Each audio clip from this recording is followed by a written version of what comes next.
This is Anka, and welcome back to another industry interview. Today we interviewed Matt Nash, who is a filmmaker and one of our former film professors at Lesley University. He's done both documentary work and co-written and directed 2 feature films through his company 454 Productions. One of those films, ABADDON'S, I also had the pleasure of working on as a makeup artist. It was great getting to catch up with our former professor, and we hope you enjoyed the interview as well. So without further ado, here is Matt Nash. My name's Matthew Nash. By day, I'm the chair of the Media Arts Department at Lesley University, which includes being the chair of the film department, which is how I know Caitlin and Sebastian from their work at Lesley, and we can talk about that. But very happy to see your films out in the world and in film festivals, and that's so exciting. I also make indie films with a production company called 454 Productions. I'm the co-director of that.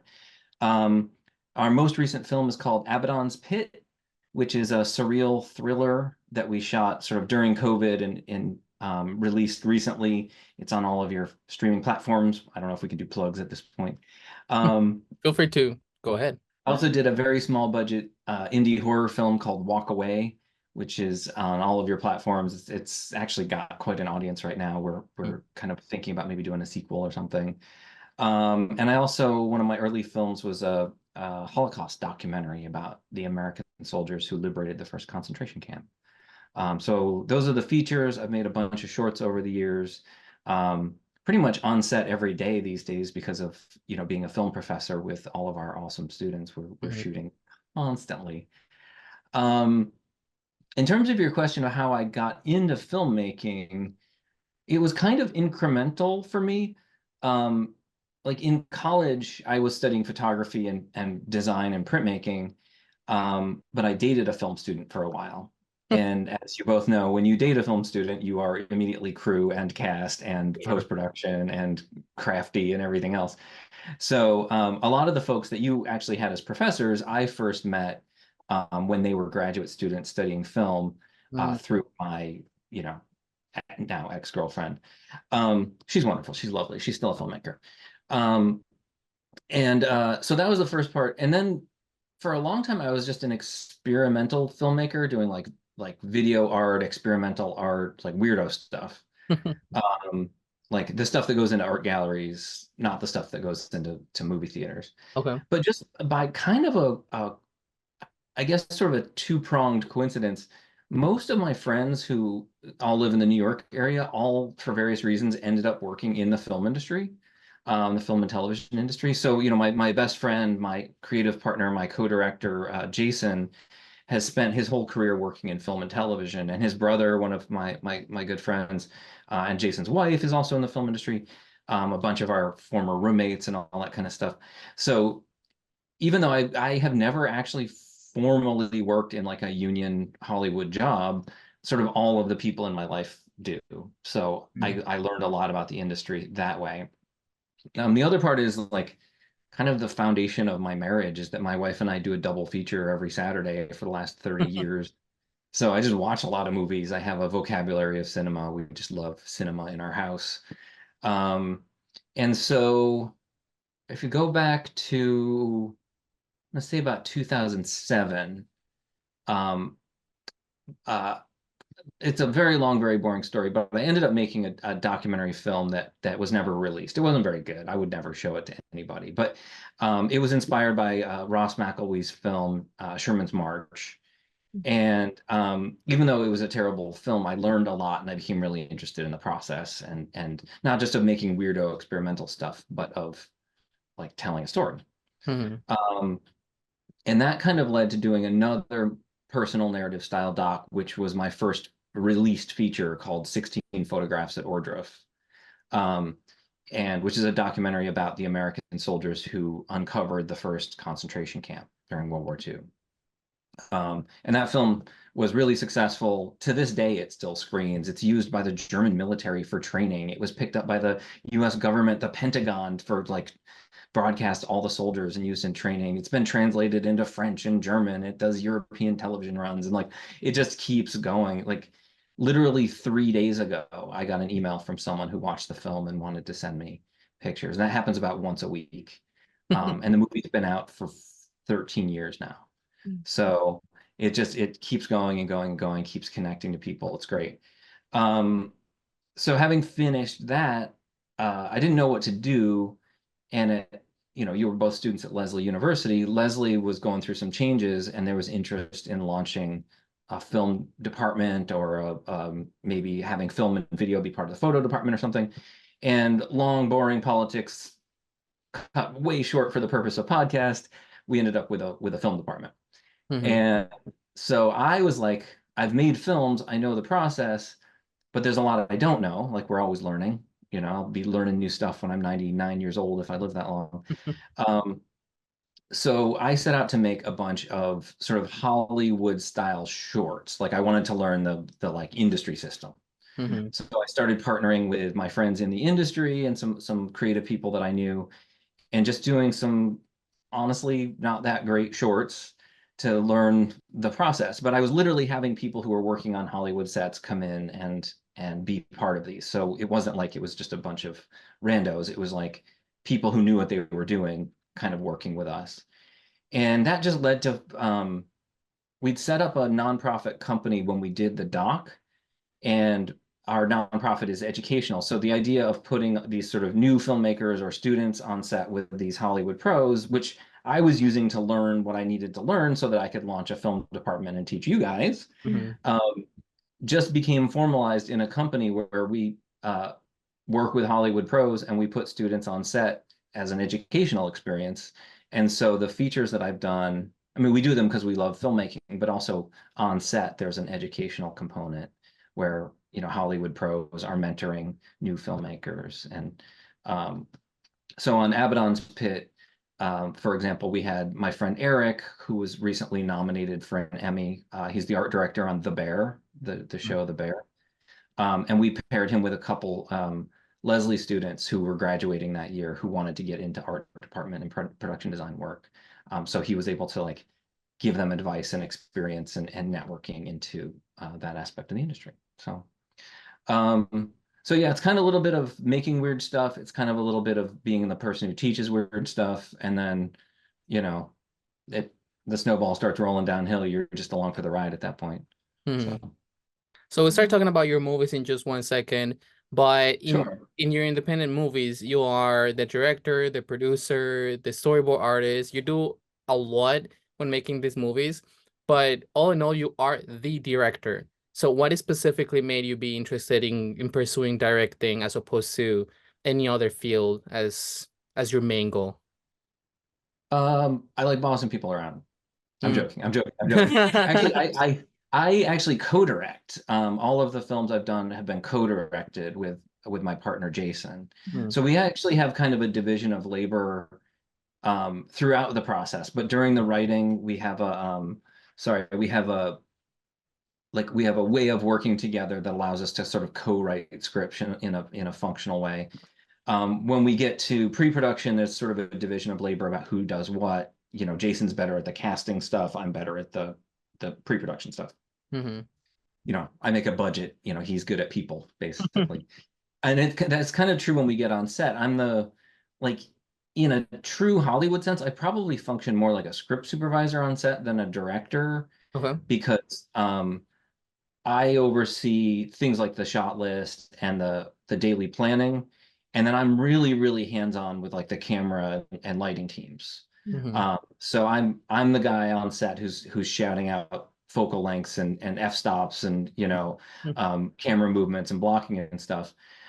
Jason's real talent is working with people, so he tends to work with the actors and hone the performances and do the script reads and find the motivations on the scenes.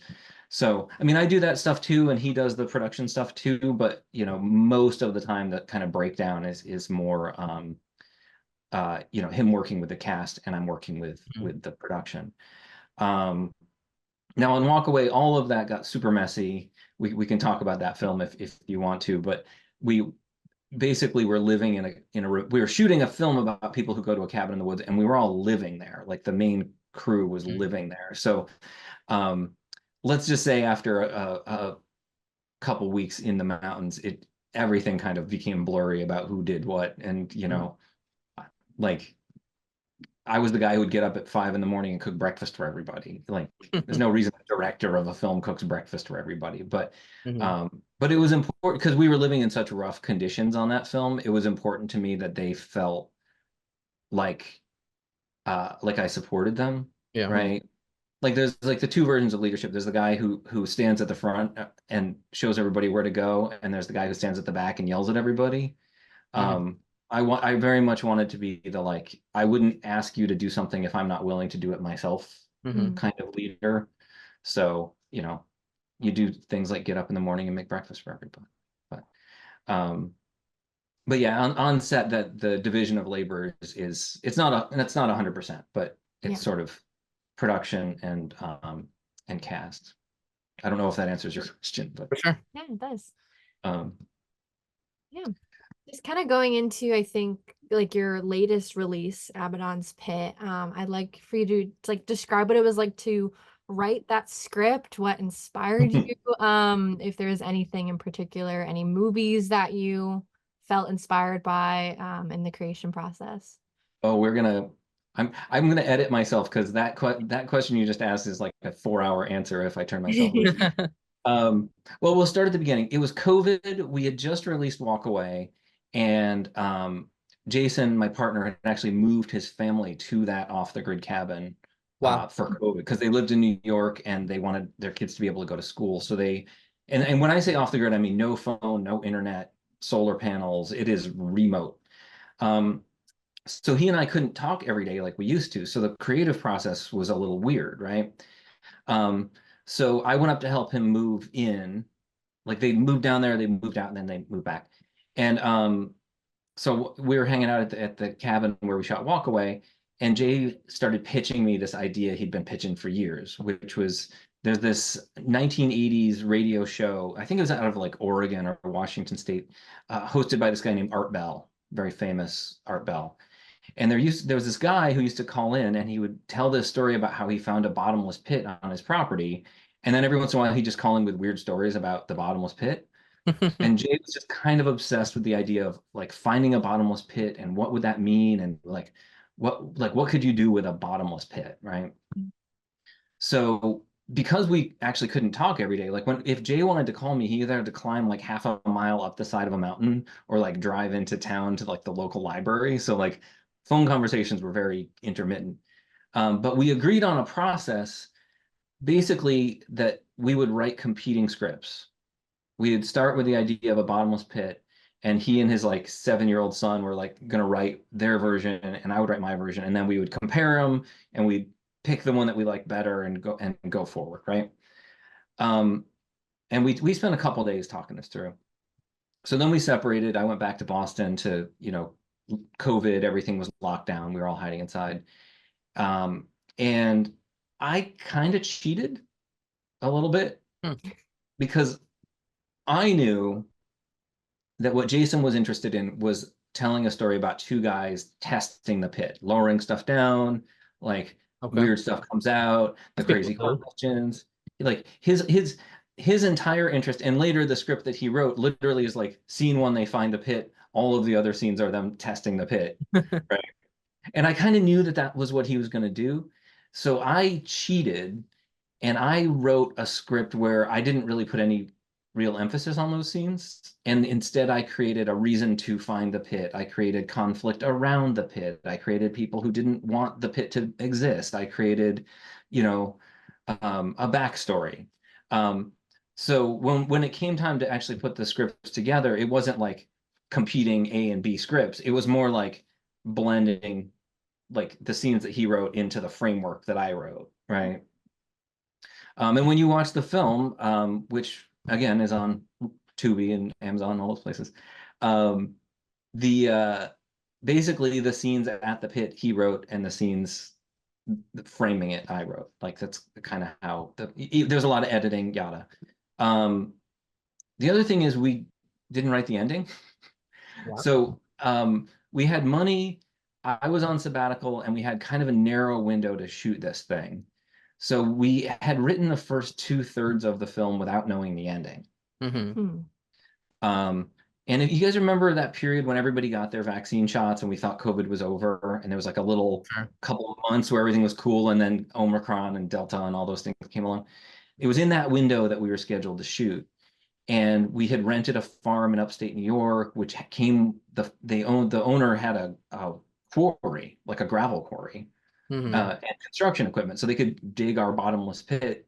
Like we literally could just pick. We had, whatever, 40 acres to pick exactly where we wanted to put our bottomless pit. We had a farm with like 7 buildings on it that could be converted into all sorts of different sets and locations and churches. Like it was like really the perfect location. But we didn't have an ending. We basically, not to spoil the film too much, but we basically written up to the point that the main character goes into the pit. And I don't think that spoils anything, because if you have a movie with a bottomless pit, somebody's gotta go in. Yeah. So that's not spoiling it.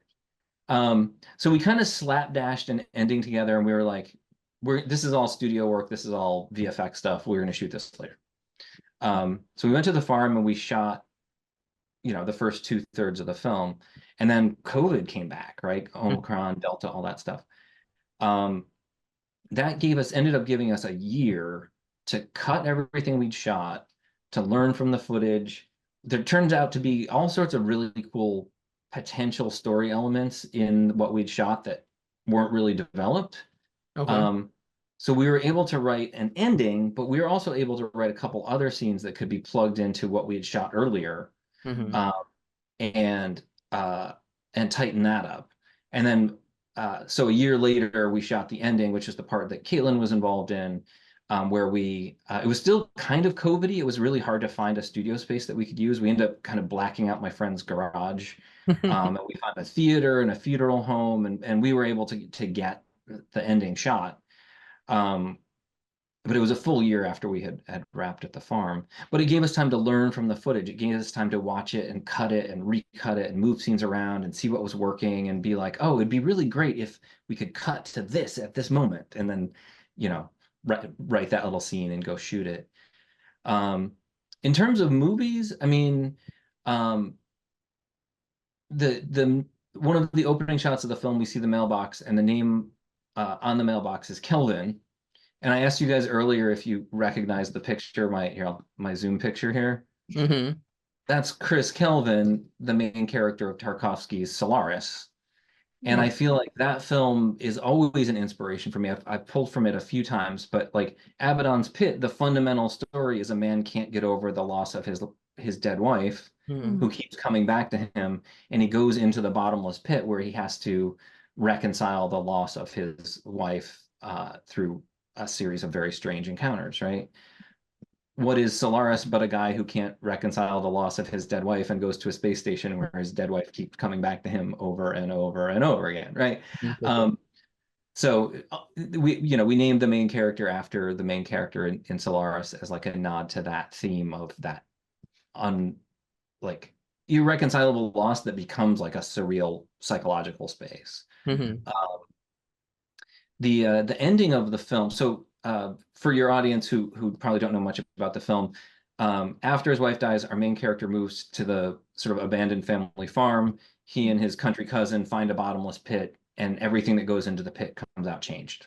And then the country cousin's wife is the leader of the local church, and she starts to become convinced that the pit is evil. Abaddon is the name of a demon in the Book of Revelation. And so the local religious community that slowly morphs into a cult becomes convinced that the pit is evil and tries to stop Dave from going into the pit. And then that's the conflict sort of about 2/3 of the way through the movie. So the final shot of the film, and this is a bit of a spoiler, but the final shot of the film, we emerge from the pit and the cult is standing around the pit and it's on fire, and they're singing a song. And when we shot it live, it was in a rock quarry at 2 a.m. with drones and trucks and whatever. We didn't shoot live audio. So it was way deep into post-production that we're like, what music are they singing? Like, what's the sound on this scene? And so we were kicking around ideas. I had my partner, Jason, who was doing some soundtrack stuff. And we had a guy named Paul doing soundtrack stuff. And we had the lead actress, Faith, available to do vocals. She's a professional musician. so I was like, one of my favorite movies of all time is The Wicker Man, the 1970s one. Don't you talk about that Nicolas Cage thing. Yes, Midsommar is not The Wicker Man, but come on, it is The Wicker Man. Anyway, no, I'm talking about the original early 70s, Christopher Lee, The Wicker Man, the good one. And I remember at one point saying to Jay, um, the song I want for the ending of our film, I want it to invoke the final song that they sing in The Wicker Man as they all dance around the Wicker Man on fire, right? So I looked it up, and the song in The Wicker Man is a 14th century medieval Oh, song. perfect. No copyright issues. It's been around for 600 years. So we rewrote it, changed the lyrics a little bit to make it our own, had someone perform it, had the lead actress sing it. And so literally the last sound that you hear and the last visuals that you hear in Abaddon's Pit is a direct, unfiltered homage to the final scene of The Wicker Man. That's really amazing. I want to watch that movie now. That's cool. It's one of the only horror movies I can think of where all of the, well, with one exception, all of the music in the film is completely diegetic, meaning it takes place in the world of the film. It's not soundtrack. It's like, and there is soundtrack, but most of the music in the film is diegetic, but it's not a musical in the Sweeney Todd song and dance, And the music is what makes that movie creepy. Okay. Like when he goes to the local pub and there's just three old gentlemen sitting in the corner, like singing a really creepy song about the landlord's daughter, you're like, this town is creepy, right? So yeah, it's a very strange film because it's a musical, but not, and the music is what makes it a horror movie. Anyway, please watch it. Your audience should all know the 1972, 73, The Wicker Man. It's really good. Awesome. Definitely. Going a little bit into, you were mentioning how you had the possibility of just making the pit.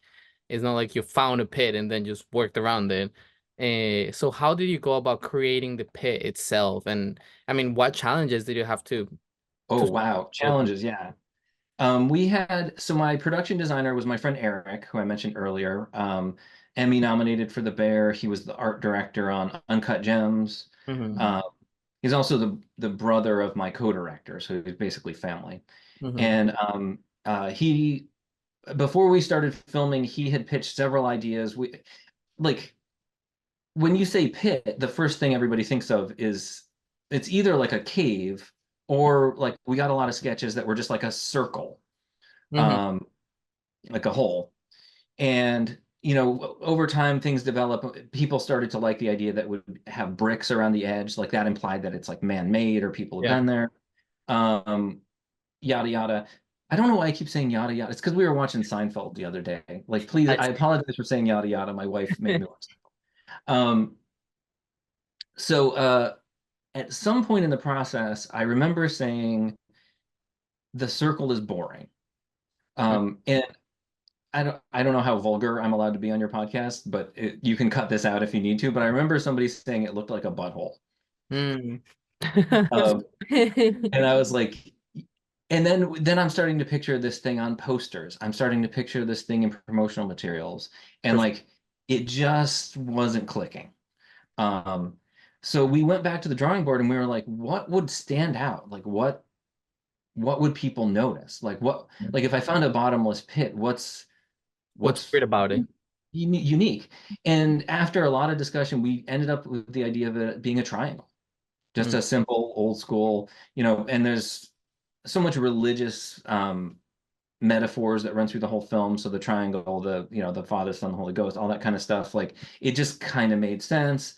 I didn't catch until later my history as a Holocaust historian that the triangle also has tons of Holocaust connotations, and we found that we actually had to be kind of careful how we used it because we started to creep into meanings that sort of maybe overlap with some Holocaust readings. But having said that, we settle on the triangle surrounded by bricks.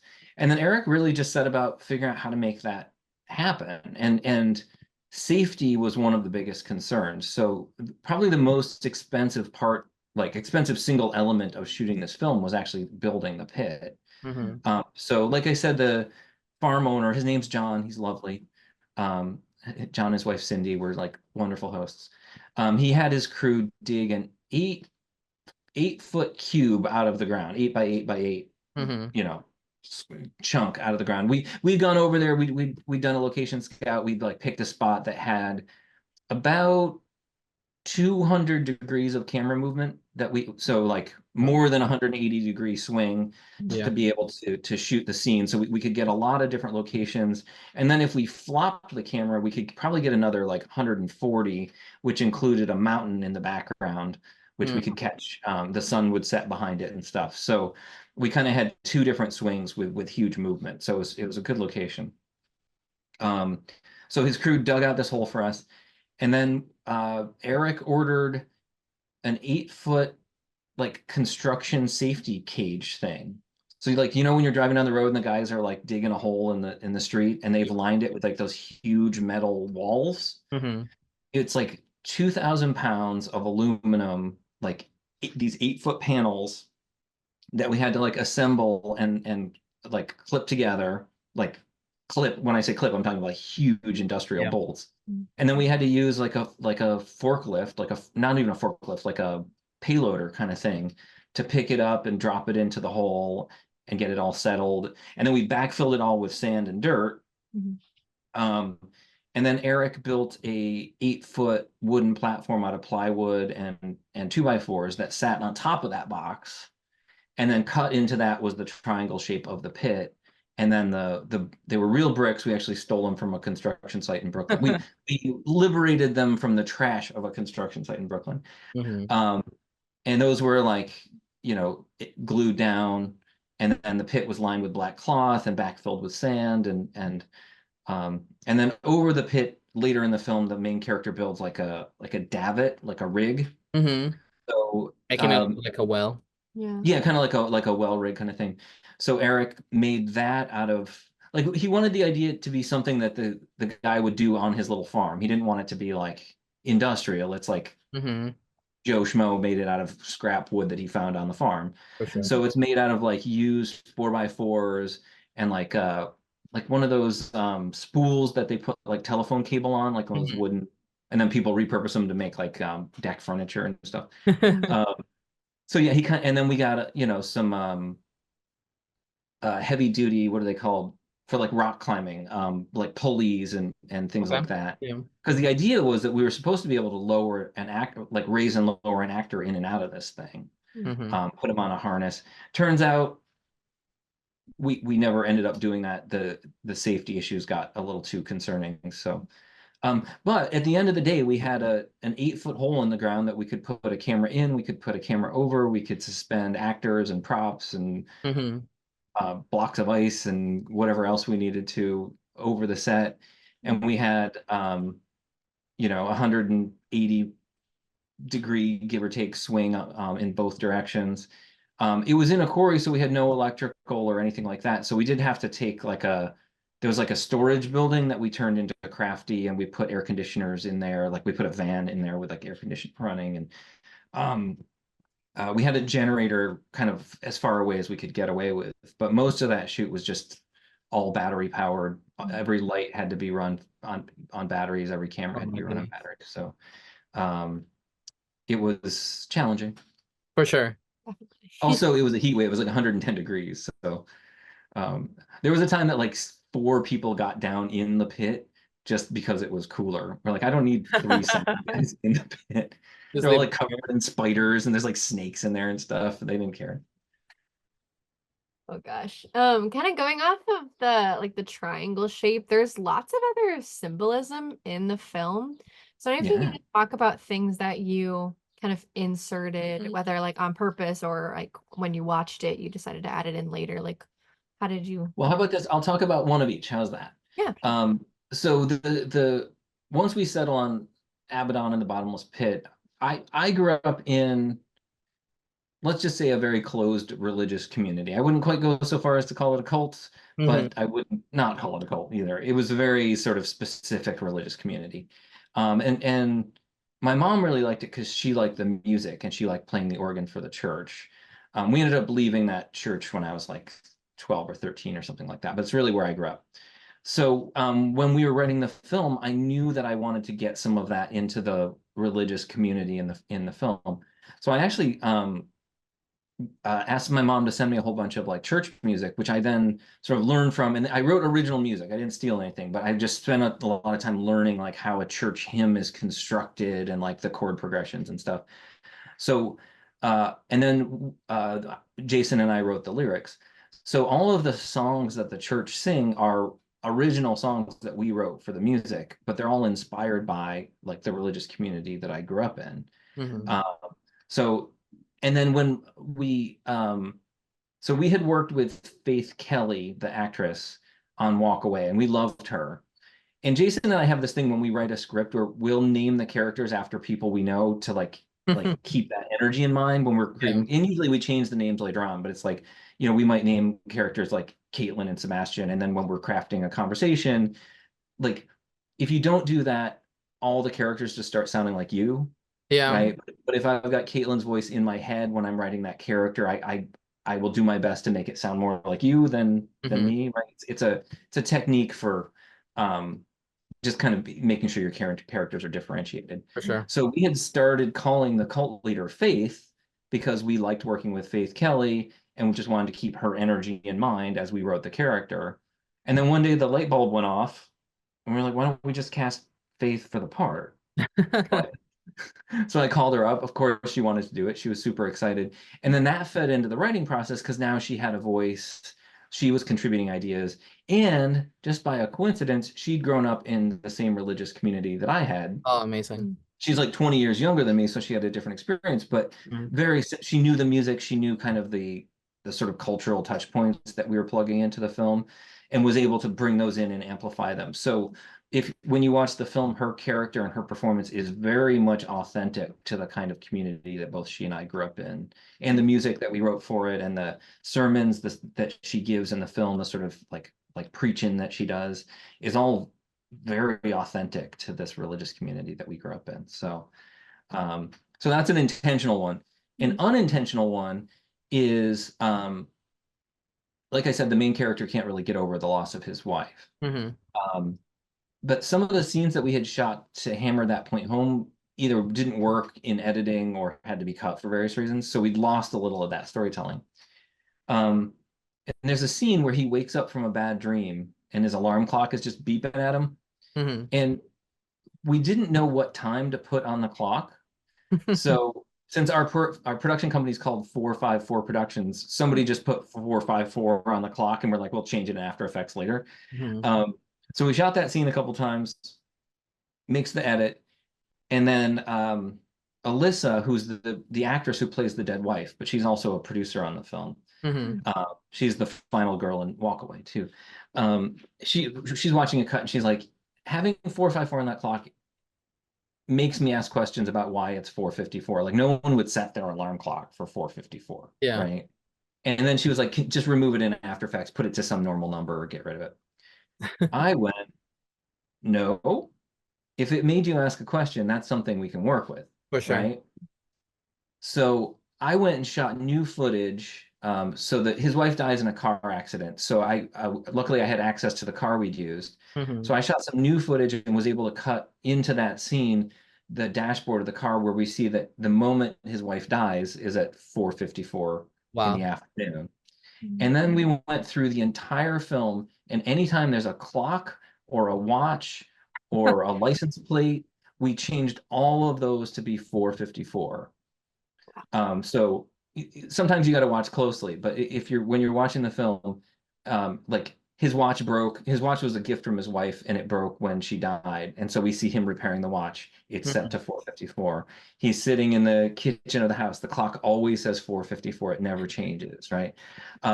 So the license plate on his car says 4:54. And it became a really cool storytelling thing because it very subtly tells the audience that this guy is permanently stuck at the moment of he can't move on from that moment, right? And then it comes back later in the sort of surreal, dreamlike part of the film at the end. So that was an unintentional thing that came out in editing, where like we hadn't planned on it per se. So intentional. Yeah. Yeah. And that's one of those things where, like, between the first shoot and the second shoot, we were able to write a flashback scene where she gives him a watch for his birthday, and like little things like that that just allow us to reinforce that storytelling. Yeah. As a side note, in this podcast, we've talked sometimes about our films, and in my film with the people, 454 actually makes a quick guest cameo as part of one of the radios that the police officer is using. So that's awesome. Oh yeah, it's the sticker was on one of the walkies I loaned you. That's funny. Yeah, and I didn't take it off because there really wasn't any need for it. So yeah, it's there. No, it's great. Well, yeah, and well, Caitlin worked for a couple days when we shot the surreal ending. There's a creature character at the end. Now, it's one of those things. I wish we'd had the time and the budget to do the full scene as planned. We ended up shooting a very truncated version of what I really wanted to shoot.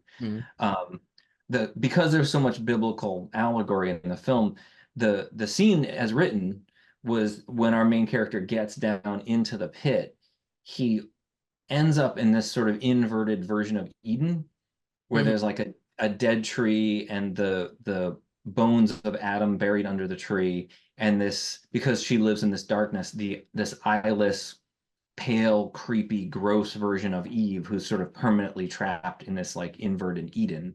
That was the original plan.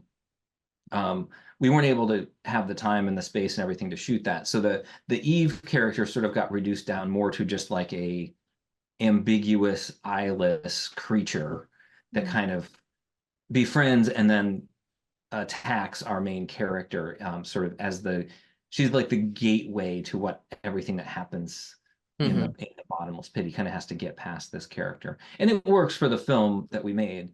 But I still have in my head someday I'd love to shoot like this inverted Eden space, the idea of like what happens if they never leave Eden kind of situation. But that's my own weird. But Caitlin was responsible for making Amy, our actress, eyeless and pale and glowing and creepy, and we were filming in this house with all these stairs, and Amy couldn't see, so we had to lead this woman covered in body paint down 2 flights of stairs, nude. It was a fun day. There is a scene that is really impactful, at least for me watching it, which is, I think it's on the theater, and the main character has a gun to his own head, and he's trying to kill himself, and he's just unable to, and the blood splatters over and over and over, and he's just so impactful and just so good. How did you come up with that? Well, in the Bible quote that we're referencing for the film, I can't remember the exact quote, but basically, it's from the book of Revelations, and it says that the monster, the evil unleashed will be so bad that men will want to kill themselves but won't be able to die.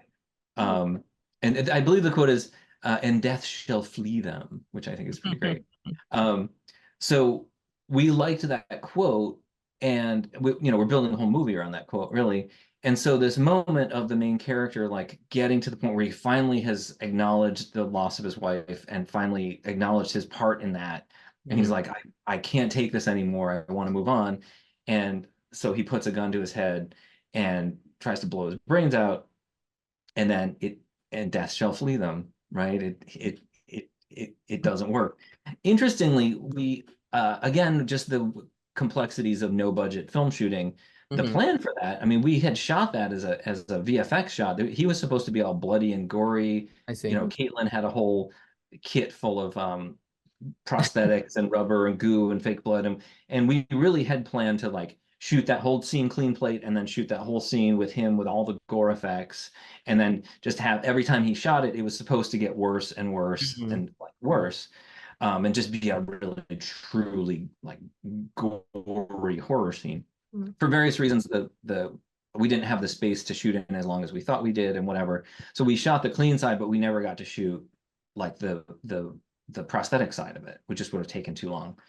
So we got into editing, and we're working with some VFX artists to try to mat in fake gore and VFX stuff. And I remember showing a rough cut to my friend, and it's one of those, you're filmmakers, you're just like, you got to watch the scene and imagine what's coming, thing. And I remember my friend watching that scene and being like, it is so much more fucked up that nothing happens to him. Yeah. Like if you cut back to him and he was all gory, that's what I would expect. She was like, when you cut back to him and nothing has happened, that was actually more shocking. Yeah. And I was like, oh, that's interesting. So we did the VFX work, it looked fine, but I kept going back to this idea that the biggest shock is no shock. And at the end of the day, we ended up recutting the scene around the idea that, like you said, like nothing happens. And I Yeah. actually think it's so much more powerful when I watch it, just that the gore and the horror element that you're expecting actually isn't there, Yeah. is the shock. I think it really works. So Yeah, thank you and for they do that in horror movies all the time, which is like the music is becoming so intense that you think the jump scare is about to happen, and then it scares you even more deep to your core when nothing happens. Right. yeah. So it's that kind of Yeah, we concept. kept trying to go in directions that were unexpected, like scenes that really push the character forward are often done in ways that you wouldn't think that they would be done. I bought more confetti cannons than any human should ever own. Like the most traumatic scene in the film is played as a comedy routine with confetti cannons and like a magic act, right? Yeah. You know, the probably for me, like the scariest scene in the film is also the funniest scene in the film. So like we were really trying to find that space of like what would somebody else right here, and then let's not do that. You Yeah. know what I mean? Lovely. Love that. Cool. So overall, throughout your entire career, what is something that has been probably like the most memorable for you? Oh, there's so many things.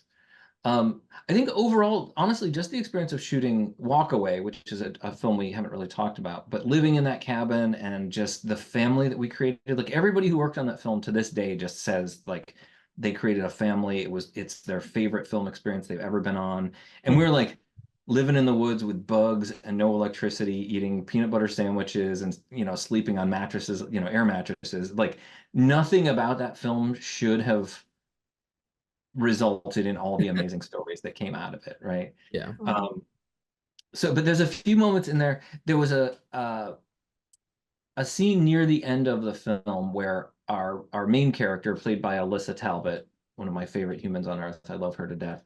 She's trapped inside the cabin, and then Faith, the cult leader from Abaddon, is a character, and she named Rachel, and she's trapped outside the cabin. And we were shooting at night and we really wanted to amplify this scene and we really wanted to ramp it up. And I forget who it was, but at some point somebody was like, let's set things on fire. And how do you do that safely on an indie film? So luckily we had a camera operator named Joey Colby. I think you guys know Joey. He knew how to like use long lenses and set up cameras in strategic ways so that like we could build a fire far enough away from the actress to be safe, and then he could set up the camera and it would just compress the space. And it would make it look like the fire and the actor and everything. But then I forget whose idea it was, but we ended up having the actress pick up this like metal pole. It was like one of those like lantern, like you put candles in it kind of thing. And we tied a rag around the end of it and lit that on fire with like a fire gel, which isn't fully a safety gel, but it burns at a really low temperature and like it's lower risk than like gasoline or something like that. And again, the pole was like 6 or 7 feet long, so the fire was actually pretty far away from her. But holding it at the right angle and using the long lenses, we could like compress the space and make it look like she was just wielding this like super dangerous fiery pole with like fire in the foreground and the cabin in the background. And the shots look amazing. Like if you saw it on set, everything was relatively far apart and relatively safe. It looks wildly dangerous on camera. And I watch that footage sometimes and I'm like, how in God's name did we shoot this? And then I have to remember like, oh, right, it's camera tricks, but it looks really cool. There's a shot in the middle of the film, and then we can move on, but just to answer your question, we wanted to show the passage of time and how this is before COVID, right? Yeah. Like we all know what happens when you're trapped in a cabin now, but we were shooting this movie before COVID happened. We wanted to show the passage of time and the changing mental states of the people. So we well, we first shot it with a Steadicam, and then we actually shifted to a gimbal because it was a little more maneuverable. But the camera does, I think it's 5 loops or 3 loops through the house. So on the front porch, a character's playing guitar and sitting by the fire, and then we go in the living room and a character's cleaning, and we go on the back porch and a character's like listening to music, and we see someone sitting in the back, and we loop around. And then the second time we loop around, the characters are like more angry and hostile. And then the third time we go around, it's just super intense and like crazy, and there's like sparks flying out of the fire. Yeah. So, and no cuts, by the way, no edits. So we had all the actors stationed in their spots. We had walkie-talkies hidden everywhere.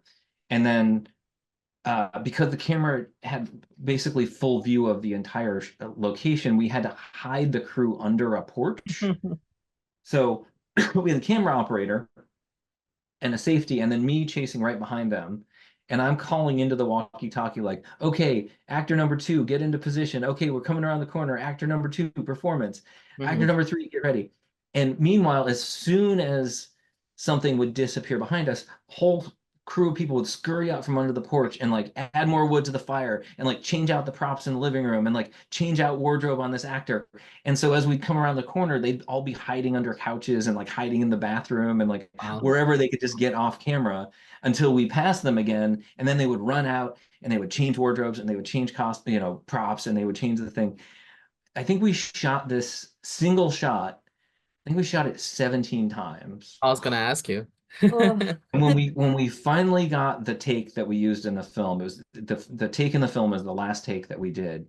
Like people high-fived, like it was the most amazing feeling in the world to like land that shot, and everybody just gathered around on the porch, like watching it on the little screen on the back of the camera, and just being like, yes, oh my God, we got this thing, it's amazing. So that's a feeling that it's really hard to beat when you get that moment. For sure. And you mentioned working on possibly a sequel to Walk Away. What do you have prepared? What are you working on, or what is next for you right now? Sure. Well, I don't want to get into plot stuff too much, but I will say, getting money to do indie films is hard. And, the last 2 films have been a mix of self-finance and investors. So we owe people money. Walk Away is pretty much actually paid off at this point, but Abaddon still needs to generate income. So we started thinking about keeping the Walk Away world going, ironically, as a podcast. Wow. As like a scripted fictional podcast. Sort of the main character who survives Walk Away is now partnering with a true crime podcast to figure out what happened to her. And that unfolds, in a new and interesting way, right? We also had some ideas about sort of a prequel, like other people who'd found the same cabin at different times. So just essentially the same film, just with different people. So it looks like we're gonna have an opportunity to maybe pitch a sequel where we've got some conversations started in different areas.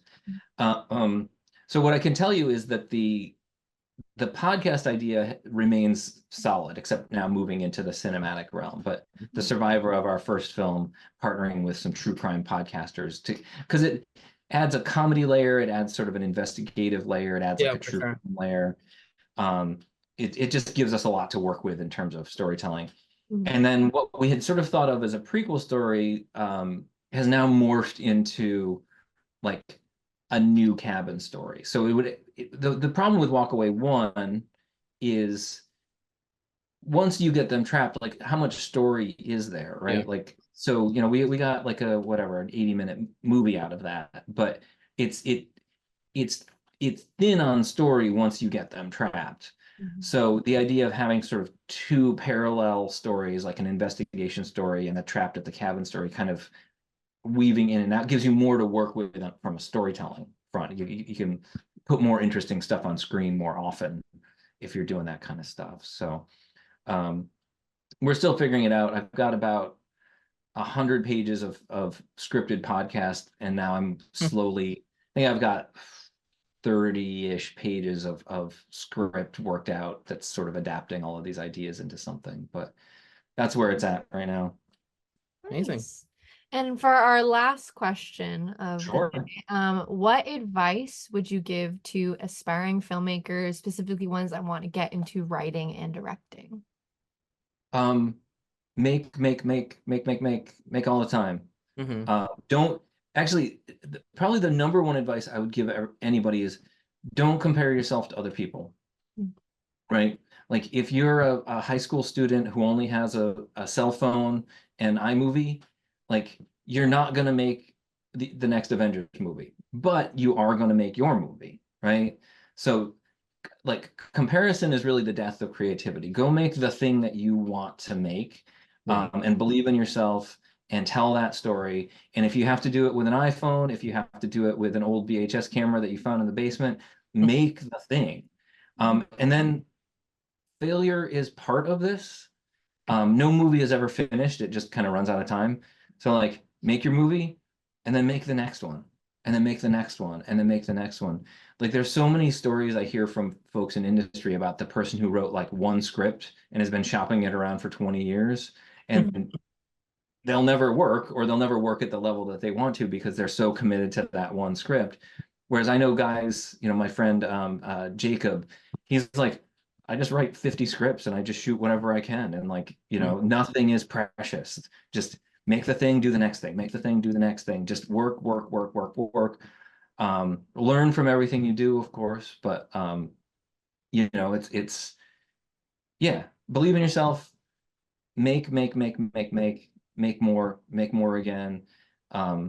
We had a really wonderful moment, like a really beautiful moment recently. You were there, you were both there for this, at the Student Film Festival at Lesley, where both of your films screened, and it was lovely to see them both on screen again. Thank you. We should talk more about that. I want to talk about your movies. I want to talk about what you guys are making. But there was a moment, I don't know if you guys remember this, at the end, we had one of our freshmen was sitting up in the Q&A. It was the last comment of the day. And they said, like when I made this film 3 months ago, I thought it was the greatest thing I'd ever done. It was my magnum opus. And that was December. And now it's April and it just looks, I've grown so much. I've become so much better as a filmmaker. Like I love this film, but I've already grown beyond it. And I'm so excited for how much more I'm going to grow in the next few years. And I was like, I wish I had that recorded. I wish I had that because that is totally how I feel. Like when I did my documentary, I thought like this is the pinnacle, like this is the greatest thing I've ever done. And then I went and did Walk Away and I was like, oh, I have so many more skills. I can just answer problems so much quicker. I can look at ideas and see so many more options. I have so many more skills in post-production that I can just apply to this. And then when we finished Walk Away, I was just like, oh my God, I'm so proud of these things that we did, this moment, this technique, this effect, this cool shot, whatever. And then we did Abaddon, and I look back at Walk Away, and it just looks, to my eye, it looks amateurish, or it looks not as good as I want because the skill level has gone so much further, and the team has gotten so much better, and the writing has gotten so much better, and the planning has gotten so much better. So I mean, the reason I want to do another film is I want to sit here 3 years from now and look at Abaddon and be like, oh, I'm so far past that, right? For sure. And then I want to do that one. And then the next one after that, I want to be like, I'm so far past that one, right? Yeah. And I hope, both of you are there. I hope you're both shooting new films and writing new scripts and looking at your senior thesis films, which have both been in film festivals and won awards. So you should be very proud. But also, like, I want you to get to the point where you look back on those and you're like, that was a moment and I've moved beyond it and I'll move beyond that. So that's my advice to young filmmakers is there's no finish line. You're always growing, you're always evolving. If you think you know everything, then you're probably boring. Okay. If you're hungry for knowledge, if you want to challenge yourself, I always tell students, write a script that you don't know how to shoot, right? Like if you write a script that you know how to shoot and then you go out and execute it, all that proves is that you know how to plan well, right? I want to see a student write a script that's, got something that they don't know how to do, and then they have to go out and figure that out and learn from that process and bring that thing to life. And you know what? the first time you shoot a car chase, it's hard and it's scary and it's weird and you don't know what you're doing and it's probably not going to look very good. But now you have those skills, and now you can write a car chase into a script and know how to shoot it and know that you're going to get good results, right? By the way, I'm not encouraging my students in Cambridge, Massachusetts, to be doing car chases, but you only grow by doing things you don't already know how to do. So. And right before we go, what is a movie that you watched? Because you watch a lot of movies. You just said that. What is a I movie do. that you recently watched that you would recommend our audience watching right now? Well, I'm going to give you two. I really liked Late Night with the Devil, which I know you guys reviewed recently. And well, Challengers. I know you guys are going to do Challengers. I really love Challengers. But I'm one of the people, I know this is a hot take, but I'm one of the people who really loved Civil War. Okay. I know some people really don't like that movie. I know it's a bit of a controversial topic, but the reason I like Civil War is I think the success of that movie really depends on your ability to handle ambiguity. Yeah. It's a film that really like when you are watching a war movie, we're so used to like good guys, bad guys, Americans, Nazis, like good guy, kill bad guy, we must defeat, yada yada. And that film is not at all. It's not until the end that you even know which side is which, or like. And I don't think you're ever rooting for anybody one way or the other. Like the one of the messages of the film is that like there's no good guys in war, right? There's only oppressors and victims. And so the film is really about the perspective of these journalists who are in this civil war, who are trying to document the Civil War, but also trying not to take a stance, right? So the film is their road trip journey, it's their emotional journey, it's their experience.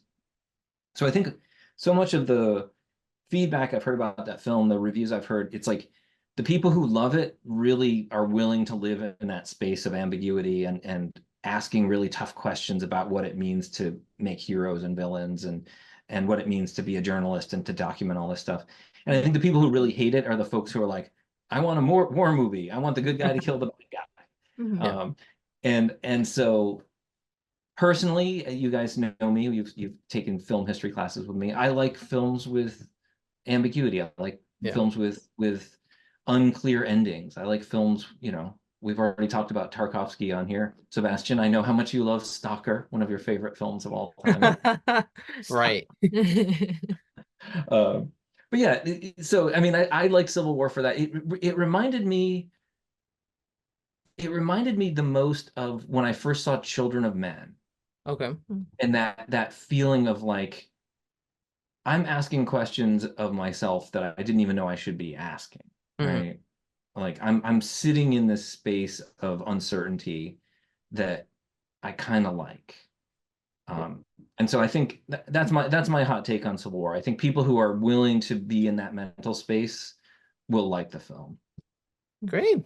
Well, there you have it. Perfect. Yeah. And we can start closing out this episode here. As you know, you are a listener yourself.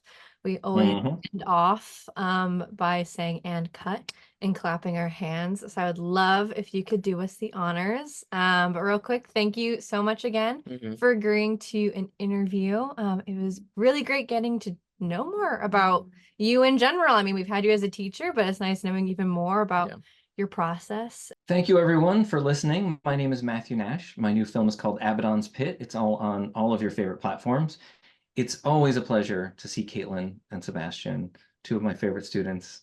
I really enjoyed working with them. I'm so proud of their podcast and everything that they're doing. And cut. Thank you so much for watching this episode of Cut. You can follow us on all social media, starting with Instagram as Cut the podcast. You can also follow us on YouTube as That Film Couple, which is the same handle for TikTok, That Film Couple for short form content. You can also follow us on Twitch as Sebasparra1K. And if you're watching right now on YouTube, you can find us on any podcast platform as !! Last but not least, you can follow me on Instagram as sebi.mp4. And you can follow me at caitlin.mp4. Thank you so much for being here one more week, and we'll see you in the next one.